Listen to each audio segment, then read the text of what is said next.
भाजप उमेदवार पंकजाताई मुंडे माझ्यासोबत आहेत. ताई, आज गुढीपाडवा आहे. काय संकल्प, काय शुभेच्छा?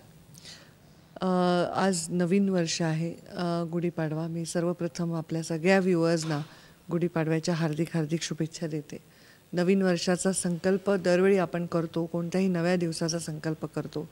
तर यावेळी आम्ही नवीन वर्षाचा विजयाचा संकल्प केलेला आहे.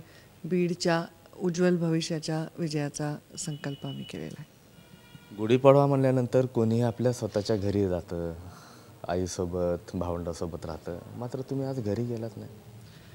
खरं तर गुढीपाडवा जेव्हा निवडणुकीत येतो तेव्हा त्याचा एक वेगळा सण साजरा करायची संधी आहे. मी आज घरी गेले नाही, कारण मला असं वाटलं की आजचा आपण गुढीपाडवा वेगळा केला पाहिजे. म्हणून मी ज्या बूथनी 95, 99, 100% मतदान केले असे बूथ काढले.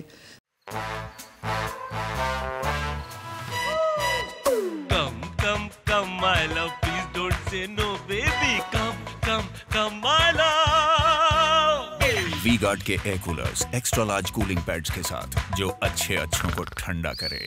V-Guard air coolers, long lasting cooling. त्याच्यामध्ये ऊसतोड कामगारांच्या काही गावं आहेत, वाड्या आहेत, त्या ठिकाणचे नावं काढली आणि त्याच्यामध्ये आग्रहाखातर एका गावाला मी जाते. आज त्यांच्या गावात मी एका घरावर गुढी चढवणार आहे. मी त्यांच्या घरातली होणार आहे. आज माझ्या घर आहे, त्यांचं घर होणार आहे. संसदेत जावं असा संकल्प बीडच्या नागरिकांचा आहे. आज नेमकंच गुढीपाडवा आहे, तुमचाही संकल्प आहे.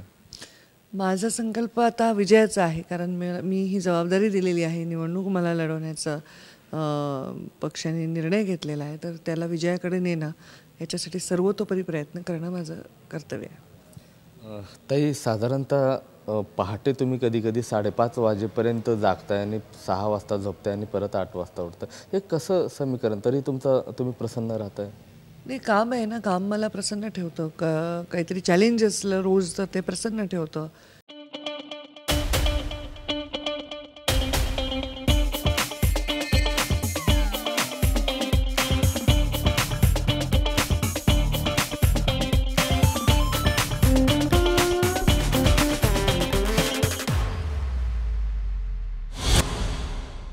मी निवडणूक असते, प्रचार असतो 10 वाजेपर्यंत. अजून तर प्रचार म्हणजे सभा वगैरे असं घेतच नाही आम्ही, गाठीभेटी करतोय.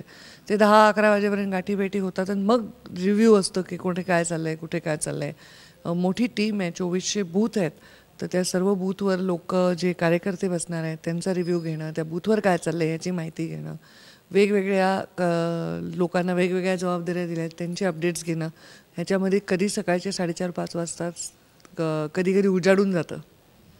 फॉर्म भरण्याची तारीख आणखीन दूर आहे, तरी पण तुमचा संपूर्ण जिल्हा पिंजून झालेला आहे. ज्यावेळेस तुम्ही संवाद साधताय लोकांसोबत, लोकांच्या अपेक्षा तुमच्याकडनं काय असतील? लोकांची अपेक्षा आता माझ्याकडनं एक अशीच आहे की ताई विजयी होऊन या, गुलाल लावून या, एवढीच अपेक्षा आहे. लोक आत्ता काही कुठल्याही प्रकारची किरकिर नाही, हे केलं नाही, ते केलं नाही, असं काहीच नाही आहे. बस त्यांना जणू काही संधी आहे की ताईंना आता आम्हाला मतदान करायचं, असंच लोकांचा प्रतिसाद आहे.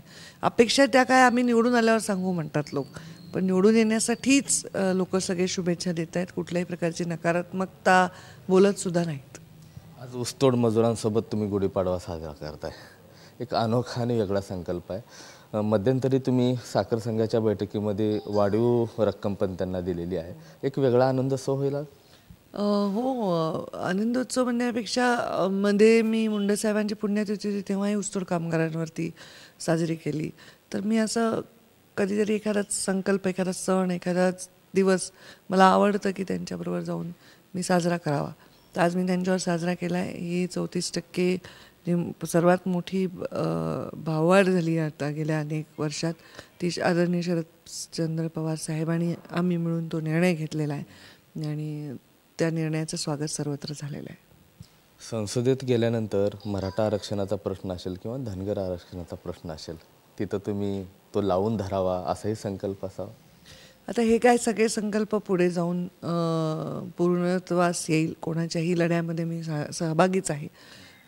पण हे जे शब्द आहेत, हे शब्द सत्तेत बसून देणं आणि पूर्ण करणं हे वेगळं आहे आणि नुसतंच भाषण करणं, स्टेटमेंट देणं हे वेगळं आहे. मग मी राजकारण केल्यासारखं होईल. बजरंग सोनवणे असं म्हणाले की 10 वर्षापासून सत्ता भाजपचीच आहे, म्हणजे तुमचीच आहे. ताईंना तो मराठा आरक्षणाचा प्रश्न सोडवायला हवा होता आणि आताही सोडून दाखवावा आणि मी माझा नामांकन अर्ज मागे घेईल. त्यांना घ्यायची गरज नाही, त्यांनी परत एकदा पडण्यासाठी लढावं असं मला वाटतं.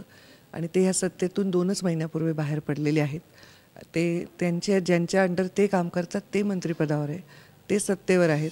त्यांना ते करायला लावायला ते असमर्थ ठरलेत असं मला वाटतं आणि त्यामुळेच जनता त्यांना धडा शिकवेल. 5 तारखेच्या भाषणात तुम्ही म्हणाले की मला बीडला घर करायचे आणि कार्यकर्त्यांनी मला वर्गणी द्यावी. हो, कारण मी काही दुसऱ्या उमेदवारांसारखी कॉन्ट्रॅक्टर किंवा कारखानदार नाही आहे. माझा कारखाना अडचणीत असलेला कारखाना आहे. माझ्याकडे राजकारणात सेवा सोडून मी दुसरा कुठलाही विषय करत नाही. म्हणून मला असं वाटलं की आपल्याला घर करायचं आहे तर कसं करणार, तर कारखान्याची अडचण आहे, माझी अडचण चालू आहे आर्थिक. तर मी म्हटलं कार्यकर्त्यांना तुम्ही वर्गणी करा. विनोदाचा भाग होता तो, काही त्याचं लिटरली तुम्ही हेडलाईन आणि टायरलाईन करू नका, तो विनोदाचा भाग होता. नागरिकांची अपेक्षा आहे की ताईनं बीडमध्ये घर बांधलं पाहिजे, म्हणजे नक्की बांधेन, पण बीडचे टोलेजंग सगळे घर बघून मी म्हटलं कार्यकर्त्यांना की तुम्ही मला वर्गणी करून द्या. ताई, आता इथून कसा तुमचा दौरा राहील पुढे? गाठीभेटीवर तुम्ही सध्या भर देताय, कॉर्नर बैठका एकदम जोरात आहे. दौरा आहे माझा, गुढी चढवणार आहे, मग बऱ्याच गाठीभेटी आहेत. शेवटचा प्रश्न, आजची गुढी कशी असेल? आजची गुढी पवित्र असेल, आजची गुढी विजयाची असेल, उज्ज्वल भविष्याची असेल. माझ्या नाही तर माझ्या समवेत माझ्या जिल्ह्याच्या. नक्कीच आजची गुढी जी आहे उज्ज्वल भविष्याची असेल, बीड जिल्ह्याच्या विकासाची असेल, असंच आता पंकजाताई मुंडे सांगतात. कॅमेरा पर्सन अमित आडेसह मी महेंद्रकुमार मुधोळकर, TV9 मराठी, बीड.